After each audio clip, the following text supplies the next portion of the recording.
மதுரை பக்கத்தில் இருக்கிற ஒரு குக்கிராமம் வேலங்குடி. அங்க முத்தையான்னு ஒருத்தர் இருந்தாரு. அவரோட பொண்டாட்டி மாரியம்மா ஒரு விபத்துல இறந்து 1 மாசமாகுது. அவங்களுக்கு 5 வயசுல ஒரு பையன் இருந்தான், பேரு பாண்டி.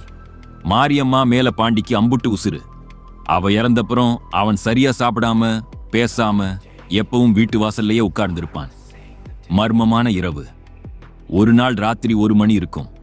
முத்தையா தூக்கத்திலிருந்து திடீர்னு முழிச்சாரு. பக்கத்துல படுத்திருந்த பாண்டியை காணோம். பதறி போய் எழுந்த முத்தையா வீட்டு வாசலுக்கு வந்தாரு. அங்க நிலா வெளிச்சத்துல பாண்டியாரு கூடவோ பேசிட்டு இருந்தான். முத்தையா மெல்ல அவனுக்கு பின்னாடி போனாரு.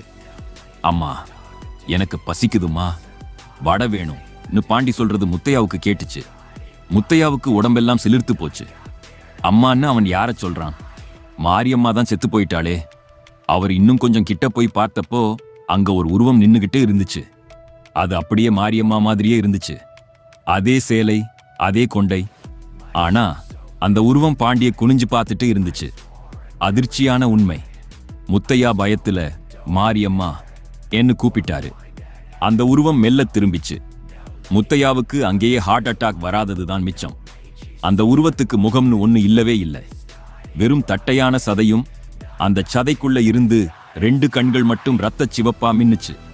அது மாரியம்மா இல்ல, அவ உருவத்துல வந்த ஏதோ ஒரு துர்ச்சக்தி. முத்தையா ஓடி போய் பாண்டியை தூக்க முயற்சி பண்ணாரு.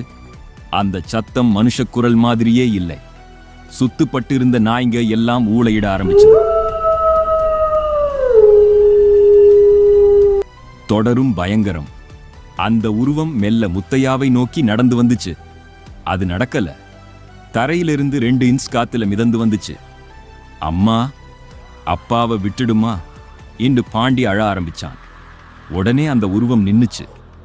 பாண்டியையே 1 நிமிஷம் பார்த்துட்டு அப்படியே காத்துல கரைஞ்சு போயிடுச்சு. மறுநாள் காலையில முத்தையா அந்த ஊர் பெரியவர் ஒருத்தர் கிட்ட விஷயத்தை சொன்னாரு. அவர் சொன்ன விஷயம் இன்னும் அதிர்ச்சியா இருந்துச்சு. முத்தையா, உன் பொண்டாட்டி மேல உனக்கும் உன் பையனுக்கும் இருக்கிற அளவுக்கு அதிகமான பாசம் அந்த இடத்துல ஒரு நிழல் பிசாசை உருவாக்கி இருக்கு. அது பாசம் கிடைச்சா விடவே விடாது.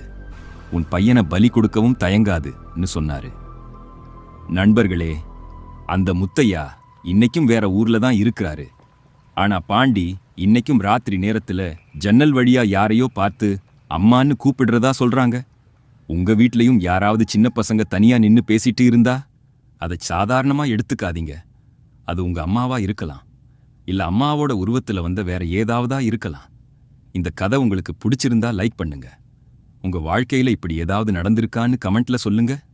இது மூர்த்தி டாக்ஸ். மறக்காம சப்ஸ்கிரைப் பண்ணுங்க. அடுத்த திகில்ல சந்திப்போம். ஜாக்கிரதை.